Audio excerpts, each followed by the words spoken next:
Hey la ma team, c'est Majo. Et aujourd'hui je vais vous raconter mon expérience de merde avec une marque Insta. Mais avant ça, j'aimerais vous remercier. Car ça fait 1 an maintenant que je suis sur YouTube. Et je m'attendais pas du tout à ça. Il n'y avait pas de pari quand je suis arrivé. C'était vraiment comme ça, sur un coup de tête. On m'a beaucoup encouragé. Je me suis dit, je vais me lancer. C'était quelque chose de vraiment top. Parce que c'est arrivé super vite. Vous êtes arrivé super vite. Vous avez grave accroché avec ma personnalité qui aurait pu me desservir dans le sens où c'est peut-être moins dynamique que les autres. C'est beaucoup plus chill. J'avais vraiment envie d'être moi-même et de voir comment ça allait se passer. Ça se passe très très bien. On est bientôt à 80 000 abonnés si c'est pas déjà fait. Et pour moi, c'est déjà énorme. De toute façon, je pense que je vous en ai parlé juste avant car j'ai dû faire un live. Je sais pas si je l'ai fait parce que cette vidéo, je suis en train de la faire à l'avance. J'espère que ça va continuer comme ça, que vous allez partager encore plus, qu'on deviendra une plus grande famille comme je le dis à chaque fois. Et j'aurais jamais pensé dire ça aussi vite, mais on est en route vers les 100 000 abonnés. Et voilà, je compte sur vous pour qu'on y arrive. Bon, la minute émotion est terminée, donc passons à cette marque de merde. En fait, je vais vous en parler et vous dire les choses auxquelles il faut faire attention pour ne pas tomber dans ce piège à nouveau comme moi. Si tu vois un style de marque sur Instagram qui s'en approche, run. Yeah, yeah, yeah, yeah, yeah.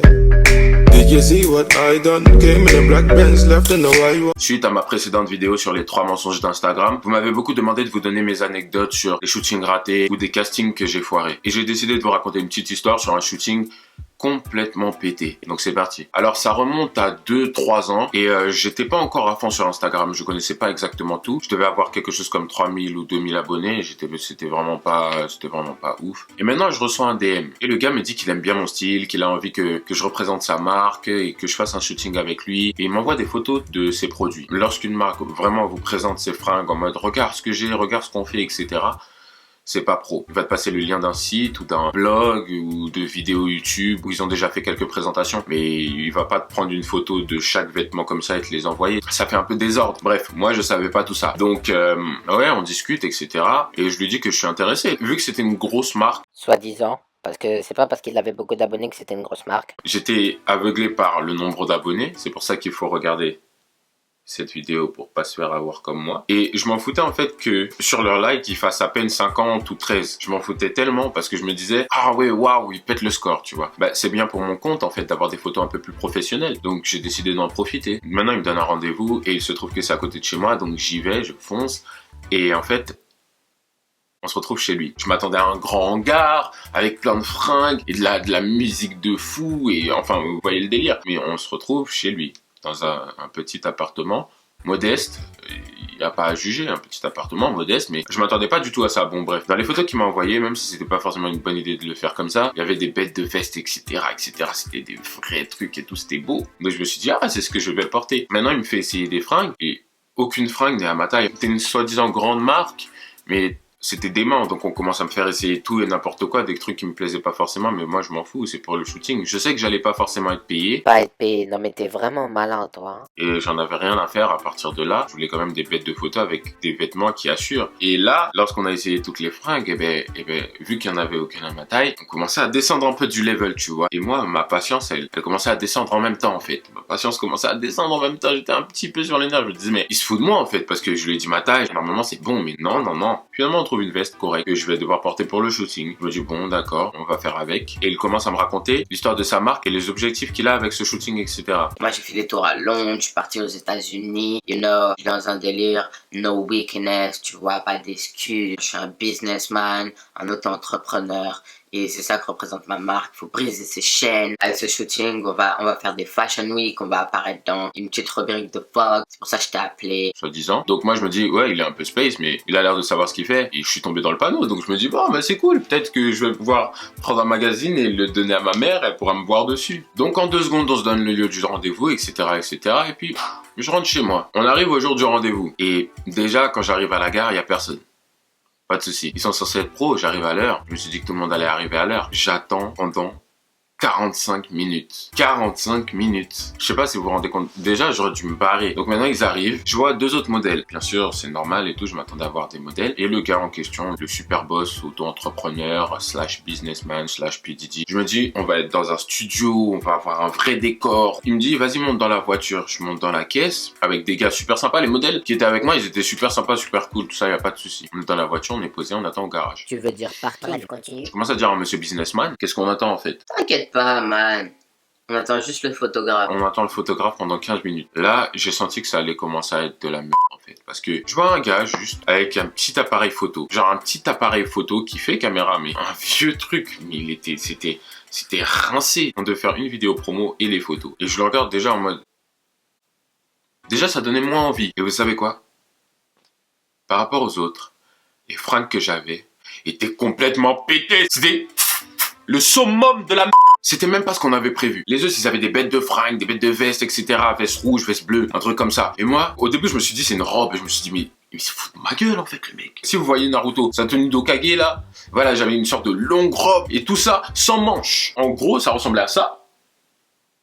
Le long bail, là. Un long bail comme ça. Sans manches. Sans manches. Et j'avais un pantalon, un jogging nul. Nul. Ça avait été fabriqué en 2 secondes. C'est pour ça qu'ils ont pris du temps. C'est parce qu'ils venaient de le fabriquer en fait. C'est pour ça qu'ils ont pris 45 minutes. Faible. Nul. Mais c'est pas ça le pire. Le pire dans tout ça, c'est qu'il faisait super froid. Et le mec, il me dit quoi? Sous ce haut là, tu vas être torse nu. Hein? Torse nu? Moi? Sous ce haut-là? Avec ce froid? Je suis pas payé pour ça. T'as pas oublié? Jamais. Jamais. Donc je me suis mis torse nu parce que je voulais vraiment ces photos de ouf. Même si ça avait pas l'air d'aller dans mon sens pour le coup. Et donc on commence à faire les photos. Je suis là en train de serrer mes dents. J'essaie d'avoir un visage neutre parce qu'il faisait tellement froid. C'est même pas pour faire genre, pour faire ma chochotte, etc. Parce que je résiste. Je suis vraiment un mec résistant. Genre je tombe jamais malade. Je suis jamais dans des délires comme ça. J'essaie de pas prendre de médocs et tout. Je suis un dur. Mais là c'est trop frère. C'est trop. Non pardon. Allez, voilà, c'est ça, envoie-nous du mystère ténébreux, fort, puissant, voilà, brise tes chaînes, vas-y, brise tes chaînes, vas-y, brise. Et le pire, c'est que c'est pas la pire chose qui me soit arrivée ce jour-là. C'était pas fini, il fallait faire la vidéo promo. Et l'idée de la vidéo promo, en gros, je vais vous montrer comment il me l'a expliqué. On avait 3 modèles donc, il y avait moi, un autre gars, un grand noir et un blanc. Et voilà quelle était l'idée de Monsieur Businessman. Alors voilà, tu vois, l'idée c'est que toi et leur noir, vous êtes des esprits. Alors en fait, vous suivez le gars. Tu vois, partout où qu'il aille, il se retourne. Oh, un esprit. Et là, il y a un autre esprit, c'est toi, tu vois. Vous le suivez, comme ça, vous le suivez. T'as pigé? On le suit. Vous le suivez, des fois il se retourne et tout, vous êtes là, des fois vous n'êtes pas là, et voilà. Donc vous comprenez bien que suite à cette explication, j'en avais déjà marre, je voulais déjà me barrer, mais vous connaissez ma patience, c'est une patience légendaire. Et je voulais mes photos, parce que je me disais que ça allait quand même être ouf. Vous savez où on se dirige? On se dirige vers une forêt. Une forêt. Ça a plus l'air d'un plan de tueur en série que d'un photoshoot quand j'y pense. Donc on va dans une forêt et j'ai une nouvelle tenue. Encore la plus pétée. Vous savez ce que j'avais? Ouais, allô? Ouais, maman, je suis en train de faire une vidéo. Il y a juste 2 secondes. Yes, 2 secondes, je te rappelle. J'avais un pull avec une capuche de chaque côté. C'est-à-dire là, comme ça, tu vois, de devant, une capuche. Et une autre de derrière.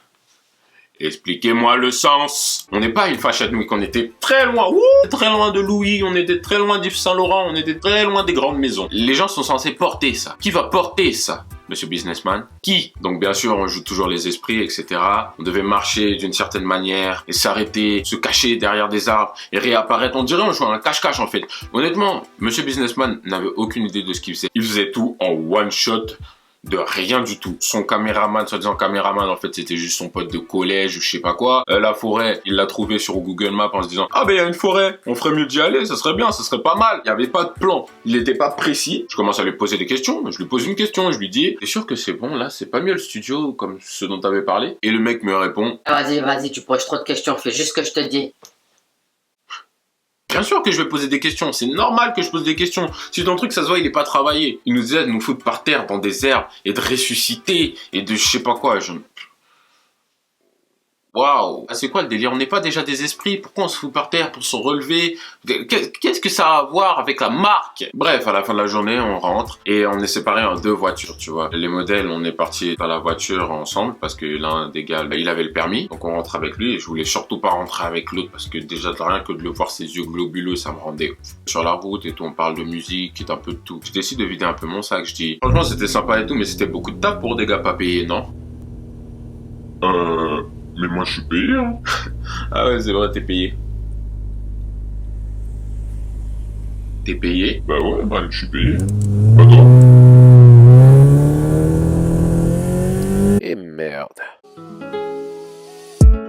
Eh frère, par contre à la fin t'as oublié de nous dire comment elles étaient les photos. Je veux plus en entendre parler. Franchement, c'est même pas la peine d'aller les chercher. Allez, s'il te plaît, monte, fais pas ton radin. Allez, vas-y, Allez, on veut tous les voir. Nah, c'est mort.